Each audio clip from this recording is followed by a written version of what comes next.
Hello and welcome to the Great Unexplained Debate. I'm Karl Beattie, your host for the next hour. We're going to talk about, or we attempt to talk about everything unexplained and try to put our little explanations to it. With me I have three very, very special guests. To my left, Phil Wyman. Hello. How are you? I'm fine, how are you? I'm very well, thank you very much. Good, It's very nice to ask. Is that rhetorical? You don't really care, do you? Well, of course I care, yes. Me asking you was rhetorical because I don't. How's things going? All right, yeah, very, very well. Dead Haunted Nights, busy as usual? As usual, yes, yes. You are a busy lad, aren't you? Yes, we're gearing up for the event at the weekend with yourself. And Mr. Kieran O'Keefe. Mr. Kieran O'Keefe, yes. That'll be quite good fun.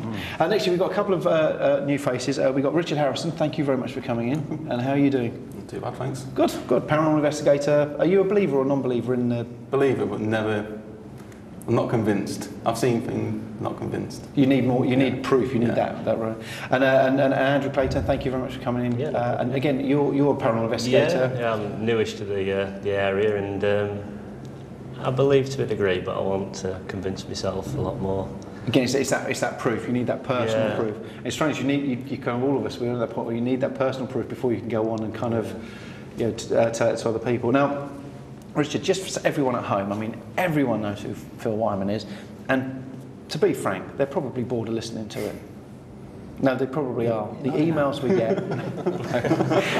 Charming. They're not really, Phil, I'm only joking. No, Richard, just tell us a little bit about yourself, because everyone at home needs to know, just know a little bit about you. Tell us, a little bit of your life story and what you do and why you do it. My name's Richard Harrison. I live in Preston, Lancashire. Always believed in the paranormal. I've seen different bits and bats, got things on camera. Not in any group at the moment. Thought about getting into it. Like to do it in the future. So hopefully. So is that point, is you kind of started from this, almost this weird, I think there's something there, there might be something, I just want to look further into it. Even as a child, things like noises and things moving, things walking upstairs, there's always little noises. And It's in your house, was this when you were growing when I was growing up, yeah.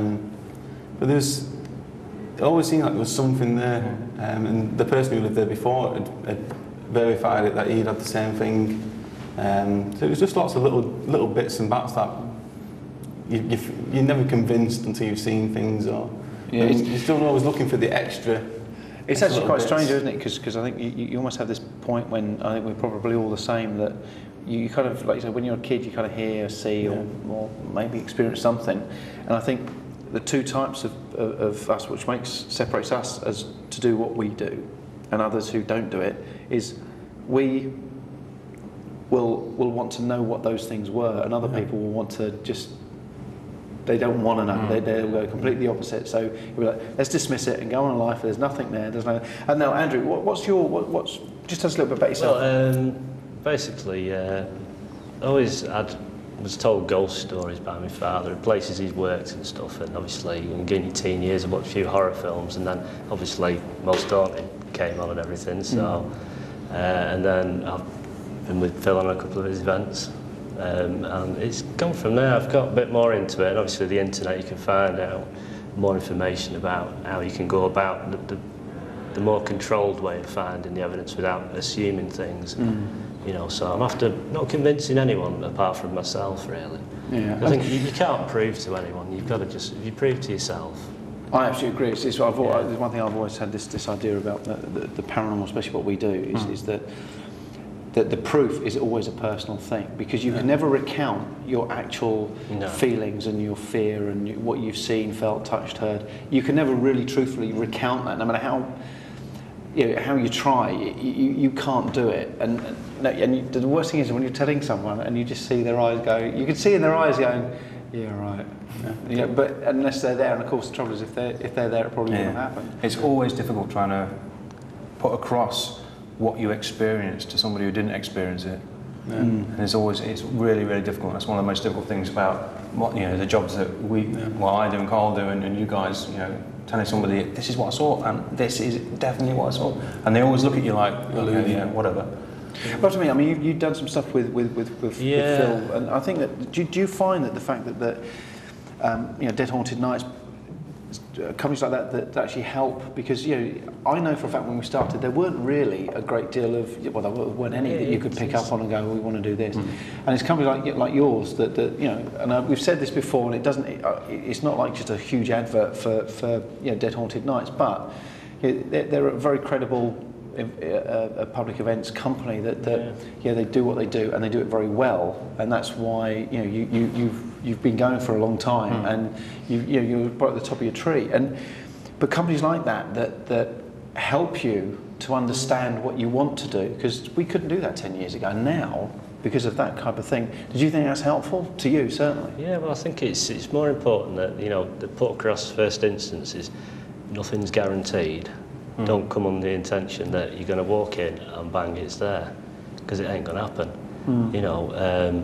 I've not had much happen, but it's something's better than nothing. It's a bit more encouragement. It gives you, there's obviously a goal out there, so you think, instead of just saying, oh, it's no good, it's boring, go and find it, because you're not going to find anything sat at home.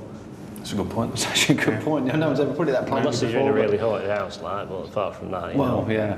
But even so, there's this point. If you do live in a haunted house, you can get quite desensitised to it, because you're aware of everything that's going on, and it doesn't scare you. And I'm one of these people. I believe that you need to be scared, because you need the energy, that outpouring of energy to actually find stuff. I think it's automatic. I think when you're in a situation and the fear kicks in, whether you like it or not, it'll just kick in, and it's fighting yourself to either run away or seek the source of any noise or anything you've seen. Your house is supposed to be haunted, isn't it? You think your house is haunted to some degree? There's something very strange happens in our house on a regular basis. I don't. Oh, sorry. Back to the unexplained. And ghost sightings. No, there is some weird stuff happening. I mean, I've constantly, when I've been working in the front room, and our kitchen kind of comes off, our front room comes off our kitchen, and there's a couple of times I've thought Yvette's been in bed, and I thought she's come downstairs and she's messing around in the kitchen, because you can hear someone moving around, and it'll be quite late, and I'll sort of put my work down and I'll go into the kitchen, and there'll be absolutely nobody there. I mean, it's to a point where I've actually spoken to her and I said, what are you doing, sweetheart? Do you need anything? And I get in and there's no one there. Yeah. I mean, we've got 4 dogs, and they're quite often you'll go into the kitchen, and you can, even though when they're asleep, you kind of they're either snoring or moving around somewhere, and then suddenly you'll kind of be aware that there's absolute dead quiet, and they'll all be sitting around in a circle, just looking into the centre of a circle. The 4 dogs will just be there, just staring, looking up but staring into the centre point. You think dogs stare blankly at nothing. You think, can they say something that I can't? Yeah, absolutely. I mean, we have this other thing where chairs move, and it's the bizarrest thing where you'll go upstairs to bed and you'll come back down in the morning, and the chairs in the kitchen will actually be moved against the door, but you couldn't do it.